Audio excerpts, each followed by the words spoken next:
Hi guys, I'm excited to be recording this webinar so that you can look at it and review it as you need to in the next couple of weeks as you are writing your paper. As we talked about, this is one that's, because it's recorded, I do want you to use it as a resource. You can go back to this, rewind, pause, stop, come back to it whenever you need to. So we'll talk about how you can prepare for your paper to be what you want it to be when you hand it in. So today we're going to talk a little bit about, obviously, you have to write a paper. What? Hopefully, all of you, this doesn't come as a surprise, but yes, you do. I want you to take a minute and think about the papers that you wrote in high school. What papers did you write? Did you write any papers? Some of you may not have even written a paper, whether it was research or an opinion paper or comparison. And so it's really good to think about where you're currently at and what you already know. So take a minute, pause this, and tell me. Write it down, do something so that you have it written down. What do you already know about writing a paper?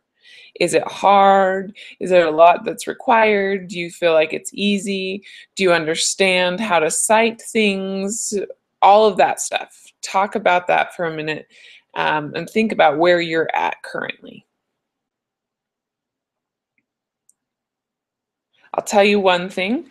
College is full of writing. Every class you have, you will be writing papers, whether that's discussion questions or full-on 5-page research papers. You'll have a variety of all of them while you're here in college. So get used to this and use this as a resource for your future writing. Some expectations specifically relating to your connections paper. I want you to think, but this is really in general as well. This paper needs to be your own work. You need to be the one coming up with the ideas. This is not your parents' paper. This is not your siblings' paper. You are the one who needs to be coming up with these ideas and writing this paper. It's crucial that as you write papers in college, that you expound on ideas, which means that you give details about your thoughts. Instead of just saying, wow, that was a green paper, you're going to say, describe it. The paper was soft and green and I really liked the color of it. Whatever you want to describe, you give more detail. And that's going to be a crucial part to college writing. You don't just say the dog ran, but you say this dog was very fast and got from one place to the next in this amount of time. I was amazed at these things. That's the type of work that's expected in college, is that you don't just say straight out, but that you expound and give details. You will be expected in this paper, as you've read through the 4 prompts, to use examples from the books, both the Becoming a Learner book and How We Got to Now. Make sure that you are looking back at those examples and seeing how they apply to you, and that's what you're putting in your paper. You also need to be using examples from your own life. This is crucial. The prompts help you to know what to do and help you to know how to get there, but you really need to be using your own examples from your life, your experiences, whether it's related to your disability or just any experience. I know that some of you have mentioned that you've traveled to the places talked about in the book. Bring those types of things up if they apply to the prompt. You are expected to write in full sentences. This means that the sentence has all the necessary parts, including punctuation, have capitalization, make sure that it makes sense. It has a subject and nouns. And if you need help with those things, we can definitely help you with that. But write in full sentences. That will get you a long way. And last expectation related to your paper is you do not have to write the whole paper all at once. And we would expect that you write a paragraph and send it in to Kayla or I as you write it, and we'll give you feedback so you don't write the whole paper and then need help rewriting it because you missed parts or pieces. If you send us parts and pieces at the beginning, we'll be able to help you do what you need to do. All right, some things to know. We will talk about in this webinar brainstorming, outlining, plagiarism and originality, formatting, and citing your sources. All of these things are required as you go into this paper, so be aware of that. Okay. Let's start into it. Brainstorming. Some of you have already started this, and I think that it's great that you have a good start on it, but I really want you to make sure that you do not skip this step. It is the first step anytime you start writing a paper. Get your ideas out on a paper. You don't need a beautiful 5-page paper already. You need ideas of what you can use and what you will add and expound on and give more details on. And you'll choose from those ideas the main points that you want to discuss. So you may have a brainstorming paper full of 20 ideas, but in the paragraph that you are answering the prompt, you only talk about 2 of those. And that's okay if those are your main ideas. So I'm going to share with you some examples of brainstorming, and it'll move straight into the next bullet point, which is outlining. Here's some ideas. This is what we call a web, where you have the main thought in the middle, like my dog, and then you start thinking about things that are related to your dog. Like this shows it's a friend and a companion. They're fun to take on walks in the woods. They understand and they're gentle. They like to read books about you like to read books about how to train the dog.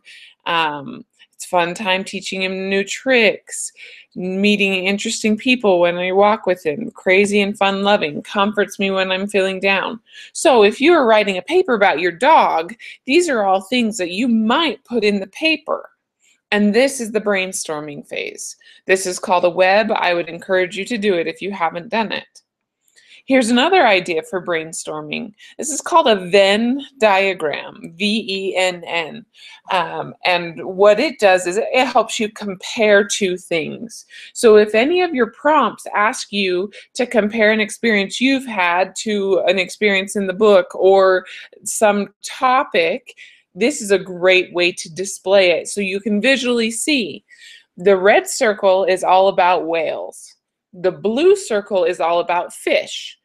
And the parts that overlap are where they're the same. So anything that's just blue, like fish, lay eggs. Fish have scales, and fish breathe water. That's different than a whale. A whale has hair. It has live birth. It breathes air. But the things that are the same about these are in the center. As you can see, the red circle here and the blue circle here saying they live in water, both have fins, and both can swim. So this is a great way to brainstorm if you're having to compare 2 things when you want to see what things are similar and what things are different. So once you've brainstormed your ideas, you really then can start outlining your paper, which is what you did when you answered the study questions this past week with Kayla. You really started brainstorming ideas so that you could do your outline. To start on your outline, you need to determine the purpose of your paper. We know that you have 4 prompts with the How We Got to Now common literature experience. And so with that, you may have an overall purpose that ties all 4 of those prompts together. You also need to determine the audience you're writing for. Are you writing this paper for your teacher? Are you writing this paper as if you're going to read it to a group of peers? Are you writing this to send to the President of the United States? Think about who is going to read this paper, and that'll kind of help you as you form and outline your paper. And the last part is to develop the thesis of your paper. This is the main thought. You have a purpose, you understand, and then your thesis is, this is what I'm going to talk about. And if you can describe or come up with those 3 items, you will be better off when you actually get started on writing your paper. If you know who you're going to write it for, if you understand the purpose behind it, and then if you develop a thesis of, these are the thoughts and this is how I'm going to connect them throughout my paper.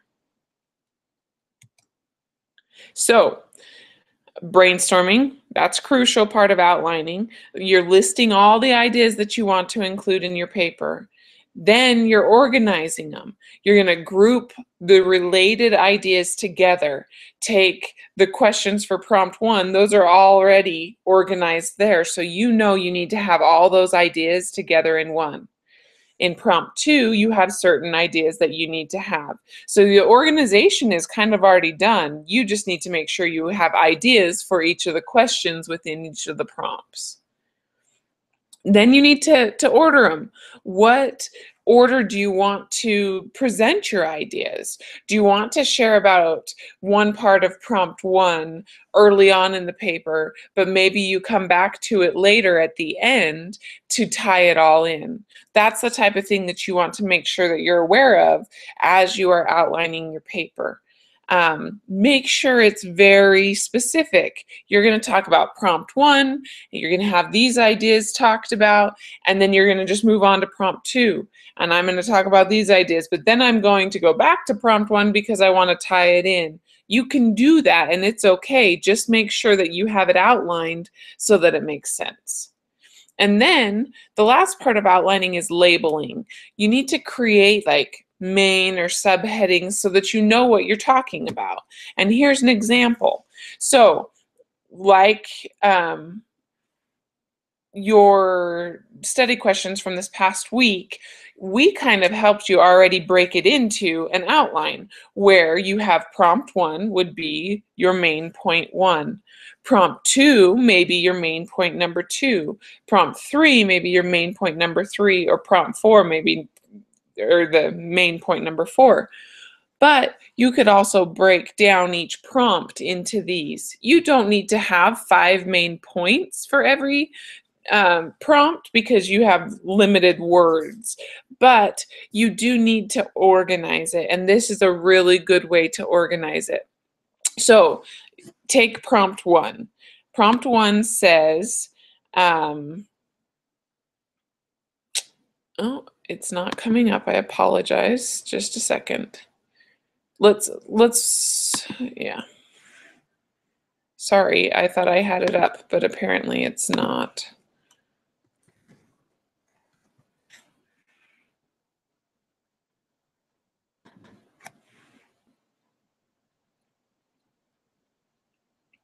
Okay, so prompt 1 is regarding becoming a learner. When you look at prompt 1, it's the questions within that prompt are, what did you find useful in how we got to now?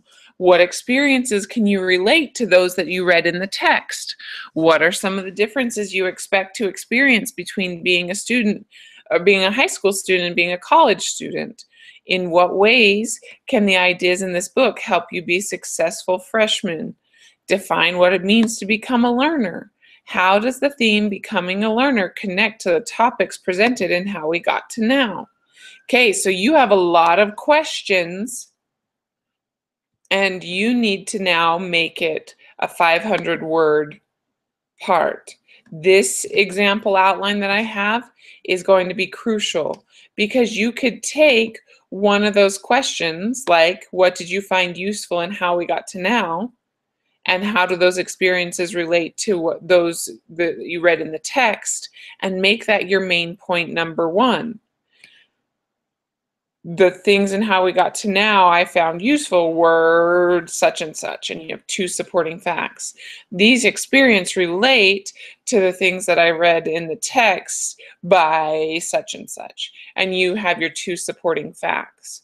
Then you move on to the next question.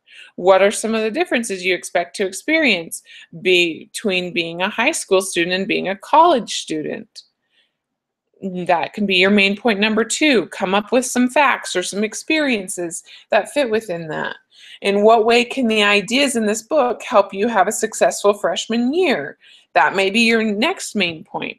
So you can build each prompt just like you would your overall paper, but you just do it on a smaller scale using this example outline. I would encourage you to identify, do you see how they are very structured? I'm going to talk about this main point. Here's a supporting fact. Here's the second supporting fact. Then I'm going to go on to main point number 2, talking about how the differences that I experienced between being a high school student and a college student. And here's the supporting facts. When I was in high school, I had more support from my teachers and they helped me to do these things. But I understand that college is more independent, so I'm going to have to do these things. Those would be your 2 supporting facts. If you move on to main point number 3, you could talk about what ideas in the book would help you have a successful freshman year. Talk about some of the things that you talked about in the group yesterday with Kayla. There are a lot of things that you guys learned about getting involved and using your resources and the difference between a student and a learner. Those things are all going to be helpful to help you have a successful freshman year. Main point number 4, maybe you talk about becoming a learner and you specifically define what it is, and then you say, these things are the things that helped me to understand better what a learner is, and these are the things that I saw in how we got to now. So you're bringing out all these points within your outline. I hope this makes sense. I know this might be a new concept to a lot of you, so I really want you to be able to understand the importance of being able to make an outline so that when you get to your paper, all you have to do is just take those ideas and supporting facts and make them full sentences. Any questions? If you have questions, I would like you to email me those questions, because then I can help you to navigate how you're doing. If you filled out the study questions from the conclusion in this last week, you'll be right on your way to having a really good outline for your paper. All right, let's move forward. We are going to discuss plagiarism and originality. And I'm actually going to do this through a YouTube video, so bear with me as I pull that up. Just a second. This is a YouTube video that a man named Edward de Chazelle created. He has a cool English accent, so I hope that you enjoy it. And I think that it'll be very beneficial to know a little bit more about this. So let me pull it up. Just a second.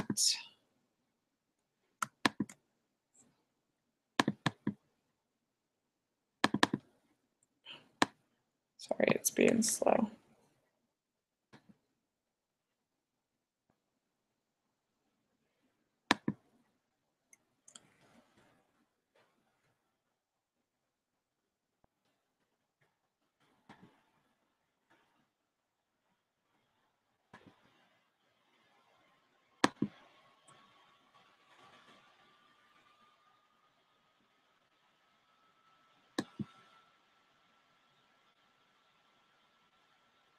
All right. Hello, I'm Edward. Just a second, sorry. It's gonna...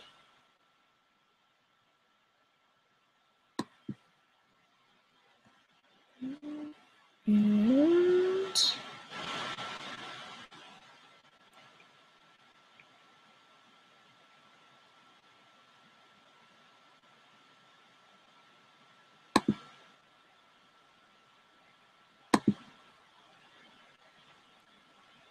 Sorry, my computer is not working really well. There we are.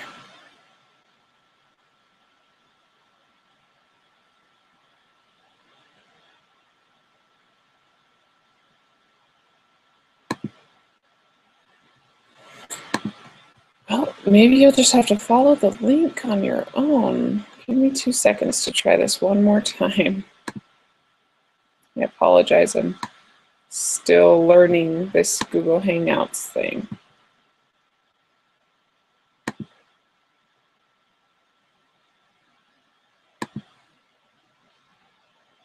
Aha. Okay. He has kind of a funny look on his face. Just a second. Let's get this up and okay, listen to him. It's about 8 minutes about plagiarism. Giselle from Jurassic Academic, and today's presentation is on plagiarism and originality. So, plagiarism and originality.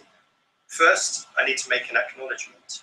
I'm basing much of the material today on a book I co-wrote. The references to Giselle and MacArthur, Oxford EAP Upper Intermediate B2, published in 2012 by Oxford University Press.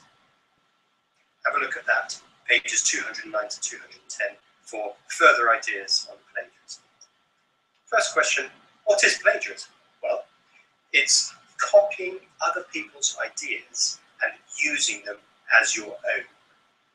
This is particularly true in academic coursework and assessment. And examples include using material from another source, but not referencing it properly. It needs to be correctly and accurately referenced. We'll look at that in another talk. Also, handing in work as your own, which actually is not, in fact, entirely your own. If you work with another person, like a friend or a family member, that has another name called collusion. That's also a kind of academic offence. Another example of plagiarism is presenting any idea as your own, which is in fact from a different source without a reference.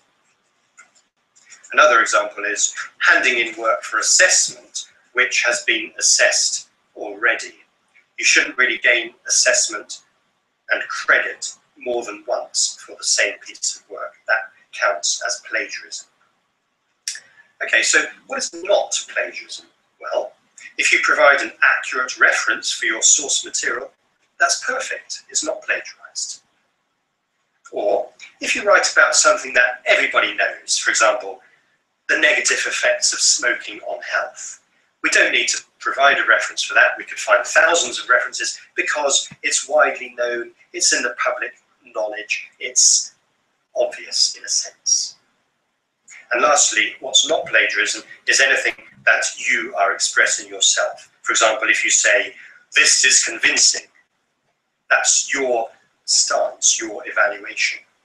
That's not plagiarized, it's what you think. You don't have to say, in my opinion, this is convincing. You can just say, this is convincing, and your audience will understand that it's your idea. Therefore, it's original. It's an example of originality. So, why should we avoid plagiarism? Well, as a rule, if we borrow something, we give it back.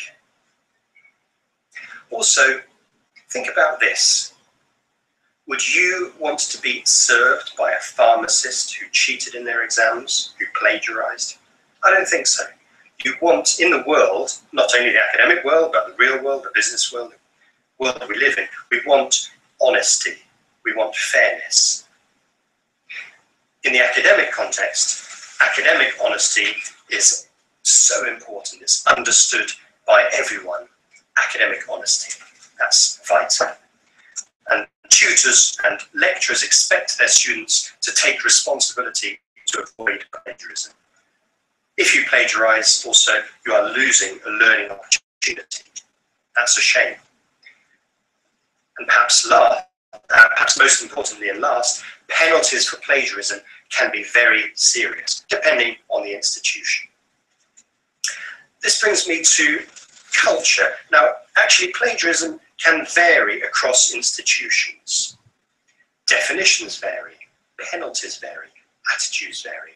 But ultimately, it's our responsibility as students, as lecturers, as teachers, to be aware of what plagiarism is in our specific context. My next question is, how do tutors and lecturers notice plagiarism? Well, first they spot written work which is not properly referenced. Our tutors are familiar with the ideas in the field, in the discipline, and they notice when an idea is used and not referenced properly. Another thing they notice is differences in style or accuracy between sections. Maybe one paragraph is beautifully clear and accurate. The next paragraph is a bit of a mess. So what's going on here? Well, maybe the first paragraph is plagiarized. It's a question to ask. Another thing they will notice is that the written work might be above the level in terms of language, in terms of ideas and knowledge, above the level of the student in real life. Maybe the student in the seminar doesn't know so much or doesn't speak very accurately, but their written work is rather different. That may cause suspicion. And similar to that, there may be a mismatch between what the student can produce in a written context versus a spoken context. I'll now mention 6 ways of avoiding plagiarism. So we've got 6 ideas here. First, be informed. Read the information on the college or university website. Look at the information in your course handbook.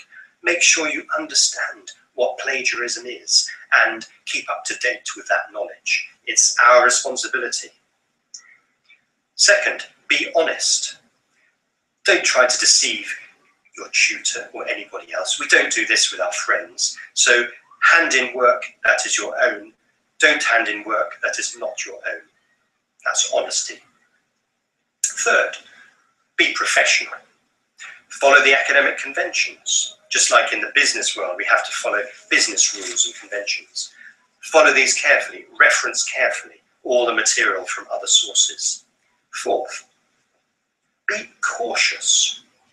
If you're not sure whether to include a reference, include it anyway, or if possible, check. Ask your tutor, ask somebody else. Then you won't be accused of plagiarism. Fifth, be individual.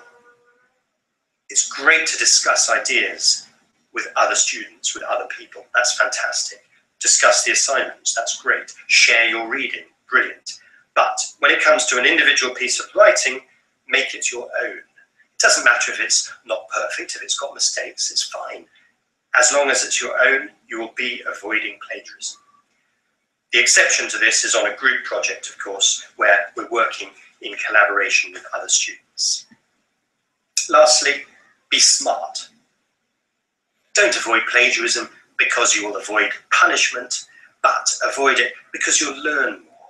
And your readers, your audience will hear your voice, your style, your ideas. That's far more interesting than somebody else's, ultimately.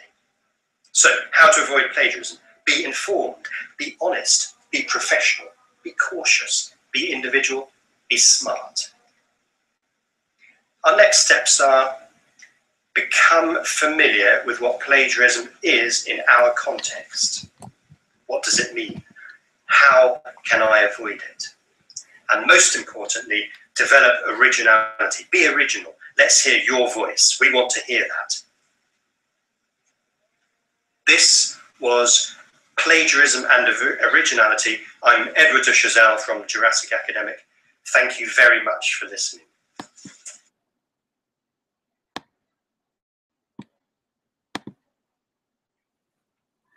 All right. I hope that was useful. Plagiarism is an important thing to consider as you get your paper and as you're doing all the stuff that you need to be doing to be ready to submit your paper. And so please, if you need to go watch that again, go ahead. You can follow this link if the sound wasn't very good. But what's really crucial is that you are looking at the things that you're writing and making sure it's your own work. And if it's not, if it's quotes from the book or if it's an idea from becoming a learner, make sure you reference that. All right, so formatting, this kind of leads from plagiarism and originality into there are specific ways that you have to write this paper. And because of that, you're expected to make sure you have your paper in MLA format, which can be kind of daunting if you don't have a clue what that is. So MLA format is technical writing that people expect you to put your paper in. That's why the connections people have given you the template, the MLA template, because a lot of people are not familiar with MLA format. And so this template that I sent out to you guys is going to be really crucial. And as a reminder, I'll pull it up so you can see it here. And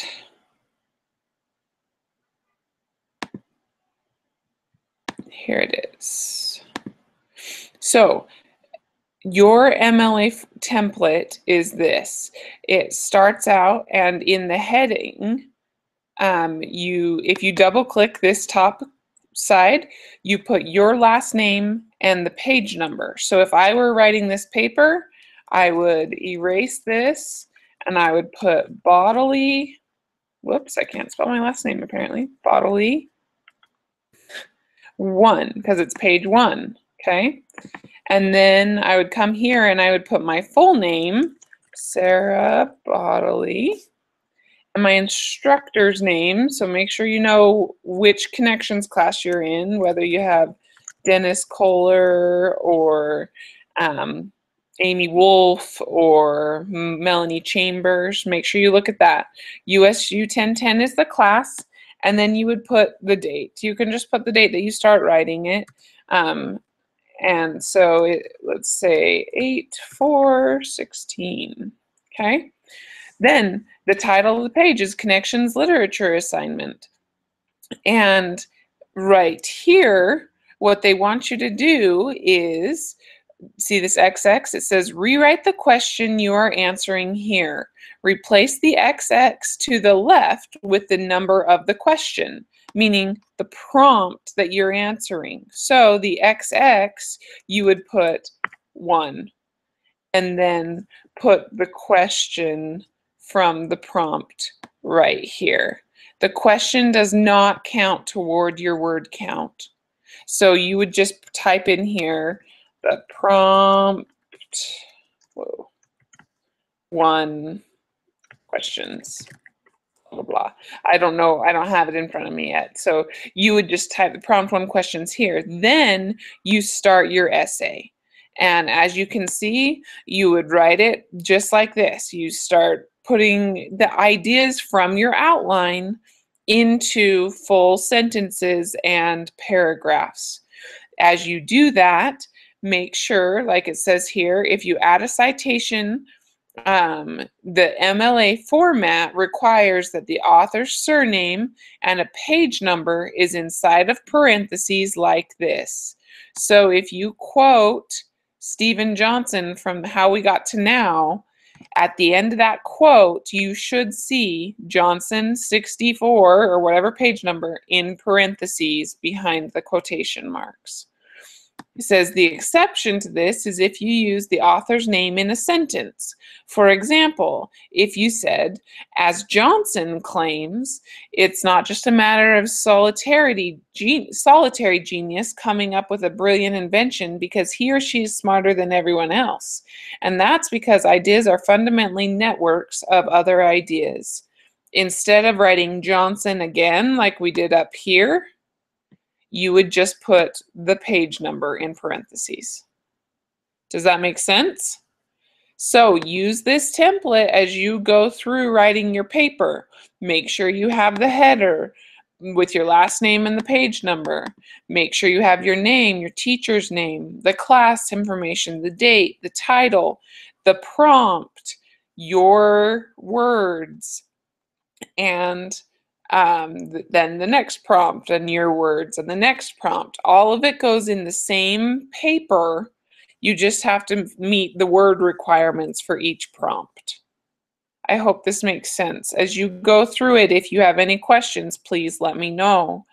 A site that I would encourage you to use is this English Purdue Owl.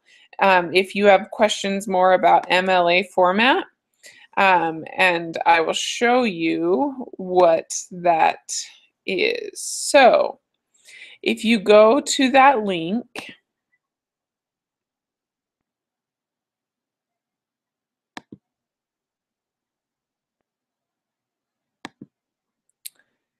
it will pull up and look like this. It's orange. See all of this? You have the OWL Purdue Online Writing Lab. And what they do is along this left side, they have MLA style, they have formatting, documentation, citing, all of that is here. So when you use, say, a quote from Johnson's book, you can go to the Works Cited page, Books, and if you select that, it will teach you right here how to make sure that you are citing the book correctly. This shows an example, and if you use this, just plug in the information you need, you'll have it correctly on your Works Cited page. You do need to have a Works Cited page at the end showing that you used Johnson's book, that you used the Becoming a Learner book, and if you used any other resources outside of those two books. You do need to cite those in a separate page. So this website is a really, really useful thing. I would encourage you to bookmark it because we will use it in Aggie's Elevated, and you will want to have reference. You will want to reference this in the future. One thing that I would encourage you to do is do your best on the MLA format, but don't stress too much about it, because when you get to school during base camp, you will have some time to have your mentor edit your paper and look over it and make sure that it fits what you need it to. So try your hardest to get this and do the correct Works Cited, but don't lose sleep over it because your mentor will be able to help you with that. All right, going back to the PowerPoint. No, did I exit out of it? Just a second. Oh, there it is. All right. So that was formatting, and which then goes into citing your sources. Anything that isn't your words needs to be cited. Make sure when you use quotation marks that you start with a quotation mark at the beginning and you end with one at the end. Don't just leave it open with only one quotation mark. Do one at the beginning and one at the end. And as I said, you can use the same website, that Purdue OWL website, this one right here, for your citing information so that you cite your sources correctly. All right, that's all the information that I wanted to share with you, and I know it was done very quickly. If it were live, obviously we'd be able to answer questions and go through in more detail if you have questions, but that's where I want you to now take a couple minutes and write down any questions that you have. It could be, whoa, I'm not sure what's even going on, or I really need help with this or that. So please make sure that you write an email to Kayla or I asking your questions about this, and then we can go from there. I really want you to understand this so that you're prepared to write your paper. Make sure you're outlining, make sure you've brainstormed, all before you start actually writing paragraphs. Once you start writing those paragraphs, move into the template and follow that template so that you don't get docked on the points for not following MLA format. Yet again, let me know if you have questions, and we will see you next Wednesday. Have a wonderful week.